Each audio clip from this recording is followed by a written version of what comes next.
La nouvelle saison de Koh-Lanta baptisée Le Feu Sacré sera lancée sur TF1 dès le mardi 21 février, près d'un an après la dernière édition. Date de sortie, casting des candidats, lieu de tournage. Découvrez en ce début d'année toutes les infos avant la reprise de l'émission animée par Denis Brognard. La flamme des aventuriers va être ravivée. Le mercredi 14 décembre, TF1 a diffusé les premières images de la nouvelle saison de Koh-Lanta. Peu d'informations ont fuité sur cette édition inédite dont on connaît désormais le nom, Le Feu Sacré. Après la double victoire de Bastien et François en juin 2022, il ne devrait ne rester qu'un à la fin de la compétition. Qui décrochera les 100 000 € promis aux vainqueurs? Quelles sont les nouveautés qui déstabiliseront les candidats? On fait le point sur tout ce qui vous attend lors de la prochaine édition du jeu de survie. Quand revient et commence Koh-Lanta 2023, Le Feu Sacré sur TF1 et en replay sur MyTF1. Ces derniers temps, la chaîne TF1 nous a habitués à proposer 2 saisons de Koh-Lanta chaque année. En 2020, nous avions suivi la fameuse édition du confinement, l'île des héros, suivie quelques mois plus tard des 4 terres. En 2021, Koh-Lanta les armes secrètes avait précédé la diffusion de Koh-Lanta la légende, réunissant les meilleurs candidats de l'émission. Toutefois, en 2022, une seule saison a été proposée, Koh-Lanta le totem maudit. Après 8 mois d'absence, la nouvelle édition intitulée Le Feu Sacré, sera quant à elle à l'antenne dès le mardi 21 février à 21h10 sur TF1. Koh-Lanta 2023, qui sont les 20 candidats au casting de cette prochaine saison? 20 aventuriers prendront part à l'édition du Feu Sacré, 10 hommes et 10 femmes âgés de 22 à 56 ans. Avec beaucoup moins de machines de guerre que dans les précédentes éditions. On est revenu à quelque chose qui fait le sel de Koh-Lanta, à savoir la diversité des candidats, nous confirme la productrice Alexia Laroche-Joubert. Voici leurs portraits et leurs visages, à découvrir ici, dans notre diaporama. Julie de Bever, cette défenseuse de 33 ans, venue de l'Essonne, avait en effet été retenue dans la liste des 23, lors de la dernière Coupe du Monde féminine, remportée par les États-Unis, qui a eu lieu en 2019 en France. Julie de Bever n'était toutefois pas entrée sur le terrain. Dans cette compétition, les Bleus de Corinne Diacre avaient atteint les quarts de finale. Passée par le FC Juvisy, Saint-Étienne, Guingamp et l'Inter Milan, elle joue depuis juin 2021 et FC Fleury, 91. Vice-championne de France 2012, avec Juvisy, et finaliste de la Coupe de France 2013, avec Saint-Étienne, elle se lance un défi original en participant à Koh-Lanta. Elle est en couple avec Regina Baresi, une ancienne coéquipière de l'Inter Milan. Gilles Maraîcher, éleveur bovin du Nord, est âgé de 31 ans. Il est de la 4e génération de sa famille à reprendre l'exploitation et papa d'une petite fille, annonce son portrait. Il travaille avec ses parents et sa femme. J'aime bien surprendre. On ne m'attend pas forcément sur les poteaux. Mais j'y serai, promettait-il. Et en effet, Gilles semble très motivé puisqu'on le découvre en plein entraînement, juché sur un poteau. Au beau milieu de ses vaches, Esteban, ce sympathique vendeur et démonstrateur sur les marchés et dans les foires, est âgé de 40 ans. Il est père de 2 enfants et vient d'Eure-et-Loir. En plus de sa profession, le quarantenaire est passionné depuis l'enfance de magie et d'hypnose. Si je n'arrive pas à vendre mon idée aux autres aventuriers, je vais pouvoir les hypnotiser pour arriver à mes fins. Se réjouit-il dans son portrait.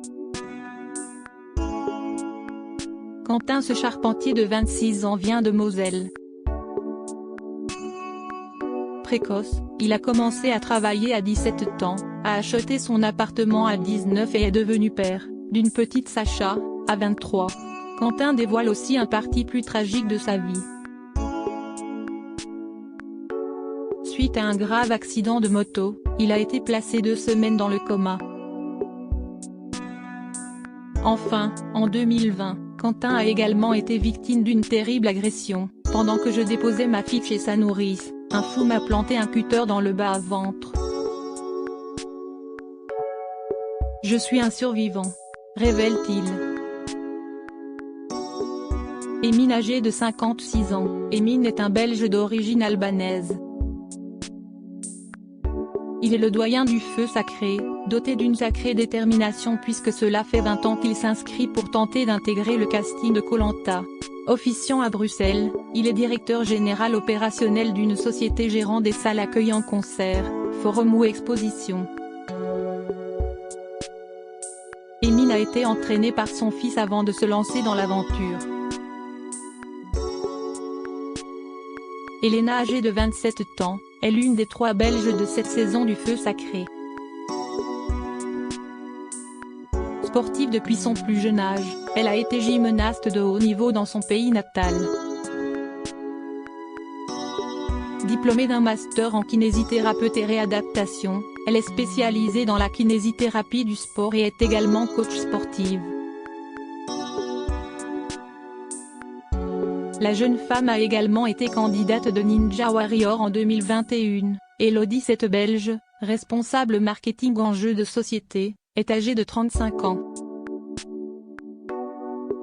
Une passion qui l'a même poussée à participer à un célèbre jeu télévisé en Belgique. Globe-trotteuse, la candidate est aussi une passionnée de chant. Elle aurait d'ailleurs rêvé de devenir chanteuse lyrique.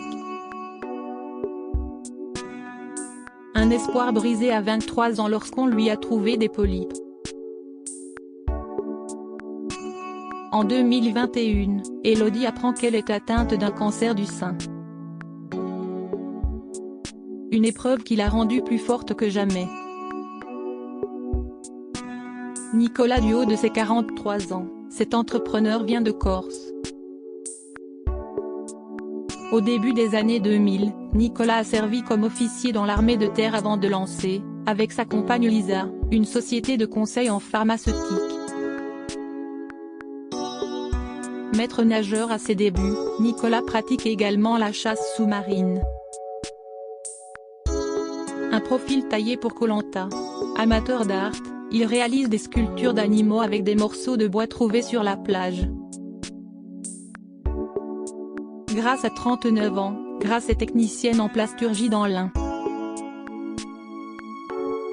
Née le 6 septembre 1983 à Nantua, elle est la maman de 3 garçons, Tyrone 5 ans, Lenny 11 ans et Owen 15 ans.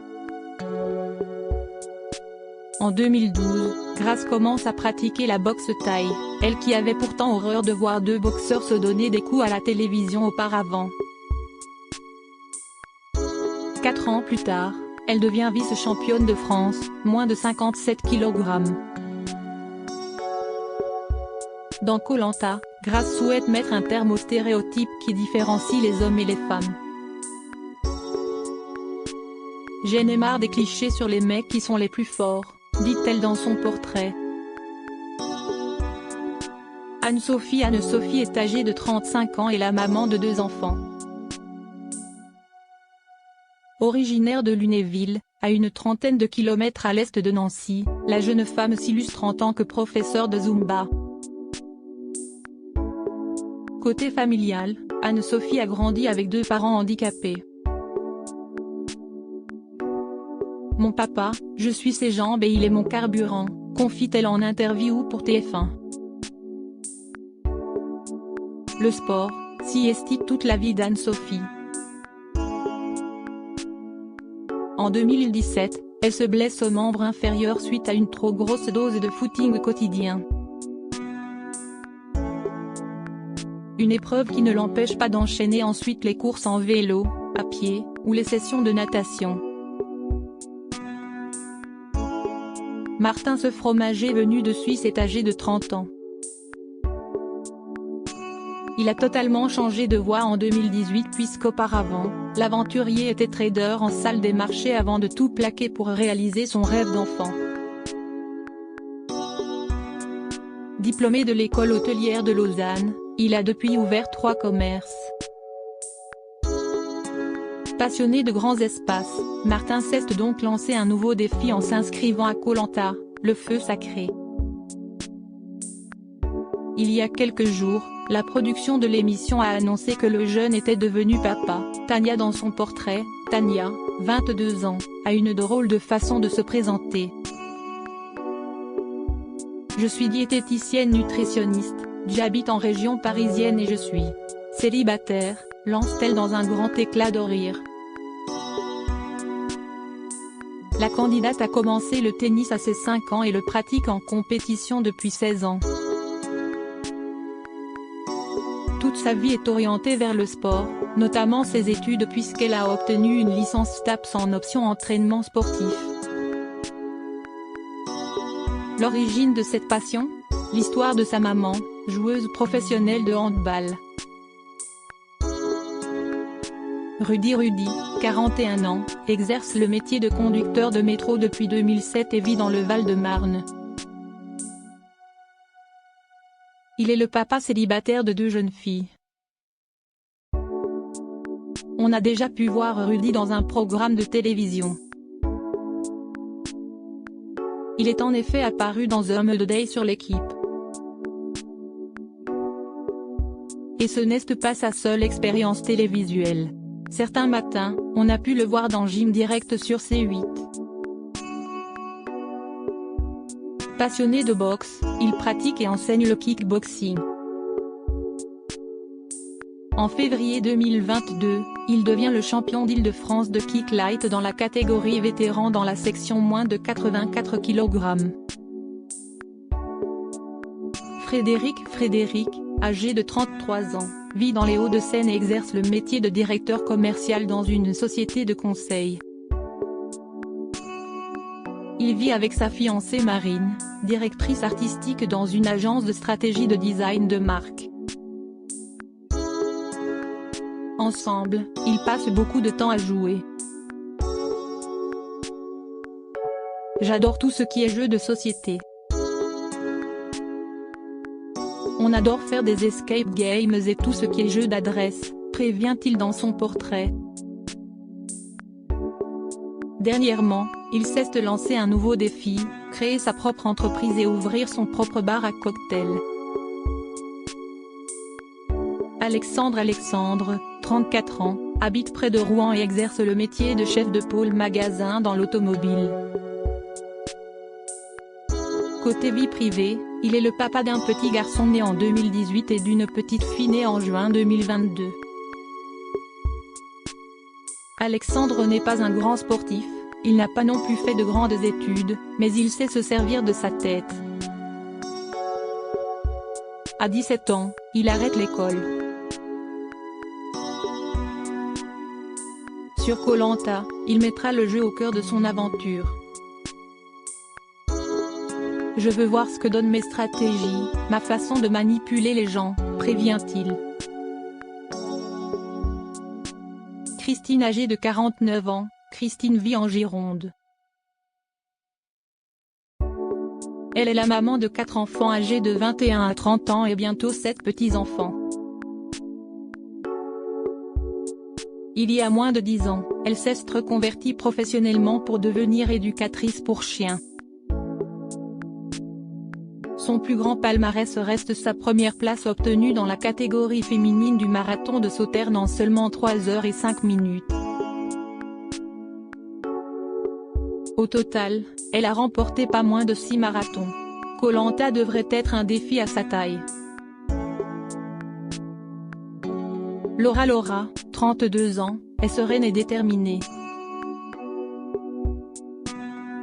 Elle a même décidé de vivre simplement et sans contrainte. Dans son camion. En plus de cela, elle lui a donné un petit nom. Son véhicule qui fait office de maison s'appelle Pablo. Originaire de Charente-Maritime, elle a suivi une formation de photographe à Toulouse. Maître nageur et photographe, elle allie ses deux passions en s'étant spécialisée dans les clichés aquatiques. Benjamin du haut de ses 23 ans est un marin venu de Marseille. Fier de sa ville, la plus belle de France voire du monde, il s'adonne à la course à pied, la chasse sous-marine, le football et la pétanque. Participer à Koh Lanta était le rêve de son père, son mentor. Mais ce dernier étant dans l'incapacité physique de participer à une telle aventure, c'est donc son fils Benjamin qui va le représenter. Célia, 49 ans, vit en Normandie et est assistante familiale. Elle est aussi famille d'accueil pour des jeunes en difficulté. Elle considère avoir deux personnalités, tout d'abord, celle qui s'exprime lorsqu'elle est en pleine séance de sport et l'autre qui s'approche plutôt de celle d'une femme enfant et debout en train. Koh Lanta est l'aventure de sa vie, et pour cause. Cela fait 14 ans qu'elle s'inscrit au jeu de survie. Je peux vous assurer que je suis prête, rigole-t-elle. Clémence, âgée de 27 ans, Clémence vit en Charente-Maritime et travaille en tant que chef d'équipe fibre optique chez Neuge, un groupe français de bâtiments et travaux publics. Pendant plusieurs années, Clémence s'est occupée de sa famille. En participant à Koh Lanta, elle estime qu'elle peut vivre sa première aventure en solo. Où se passe la nouvelle saison de Koh Lanta, l'émission animée par Denis Brognard. Comme ce fut le cas pour le Totem Maudit, la nouvelle saison de Koh Lanta a été tournée sur la grande île déserte de Luçon, dans la province de Caramoan, au nord-est des Philippines. L'enregistrement de l'émission a duré 40 jours, entre août et septembre 2022. Koh Lanta 2023, quelles sont les nouveautés de cette édition ? Aux Philippines, une légende raconte qu'un dieu gardait secrètement un feu sacré dans les entrailles du volcan Mayon. Un feu au pouvoir considérable qui donna naissance à un talisman tout aussi puissant évoquait une première mystérieuse bande-annonce de la nouvelle saison. Alors à quoi s'attendre dans ce feu sacré ? Cette année, c'est le grand retour de la stratégie, nous confie Denis Brognard. Et pour cause, sachez que cet objet offrira à son heureux possesseur un super pouvoir d'immunité puisqu'il pourra, au conseil, choisir de se sauver lui ou l'une de ses camarades. Même s'il appartient à la tribu adverse. Ce feu sacré sera remis en jeu à chaque épreuve de confort. De plus, des armes stratégiques seront dissimulées sur l'île et offriront de redoutables atouts comme des doubles votes au conseil. À lire aussi Koh Lanta, le feu sacré. TF1 dévoile les premières images de la nouvelle saison. Prochainement sur la chaîne, les premières images des camps avant la diffusion de Koh Lanta. Le feu sacré, des images des camps des aventuriers avant qu'ils n'arrivent sur place ont été filmées et dévoilées avant le début de l'émission sur TF1. On y voit Denis Brognard dans la jungle aux Philippines. Plage de sable blanc, mer verte émeraude, et puis, des roches granitiques qui tombent. Falaise, directement dans la mer. Voici l'une des îles de ce Koh Lanta, annonce-t-il. C'est ici que le Koh Lanta que vous allez découvrir va se dérouler et c'est ici que les aventuriers vont venir vivre l'aventure de leur vie. Et pour la première fois, vous êtes au courant avant eux. Suivez le guide. Denis Brognard vous emmène découvrir en exclusivité l'un des camps de cette nouvelle saison, Volcan, #Koh Lanta, le feu sacré, dès mardi 21h02 sur @TF1 et @MyTF1pic. Twitter.com/ptactevekepsf Koh-Lanta@Koh-Lanta-UTF1, février 17, 2023. Qui a gagné Koh-Lanta, la légende et Koh-Lanta, le totem maudit?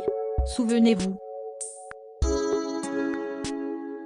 En 2022, aucun gagnant n'avait été désigné lors de la grande finale du Koh-Lanta All-Star, baptisée la légende.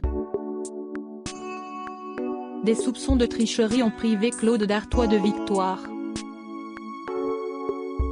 Alexia Laroche-Joubert, la productrice de l'émission, n'avait pas caché être très choquée de ce qu'il s'était passé. Je ne l'ai pas mal vécu, je l'ai hyper mal vécu, avait-elle confié à Jordan Deluxe, dans son émission Chez Jordan. On l'a tous très mal vécu. On l'a vécu comme une trahison. D'autant plus que c'était sur les 20 ans, a-t-elle précisé, admettant que cette affaire résulte d'un trou dans la raquette. La difficulté qu'on a, si qu'on ne tourne pas 24 heures sur 24, donc, à un moment, les équipes partent. Et là, vous avez des gens de la sécurité qui assurent ne serait-ce que la protection. Donc, il suffit de donner un point de rendez-vous, et voilà. Quelques mois plus tard, ce sont deux candidats qui ont gagné le totem maudit ex-aequo grâce au vote des anciens candidats éliminés, Bastien et François. Comment s'inscrire à Koh-Lanta 2024? Si l'on ne sait pas encore si la future saison sera diffusée fin 2023 ou 2024, un prochain tournage est déjà annoncé et le casting a déjà eu lieu. Il faudra donc attendre encore un peu pour savoir si un nouveau tournage a lieu pour que vous puissiez déposer votre candidature via un dossier sur le site de MyUTF1 et ainsi espérer que votre inscription soit retenue. Participer à Koh-Lanta lors d'une prochaine saison.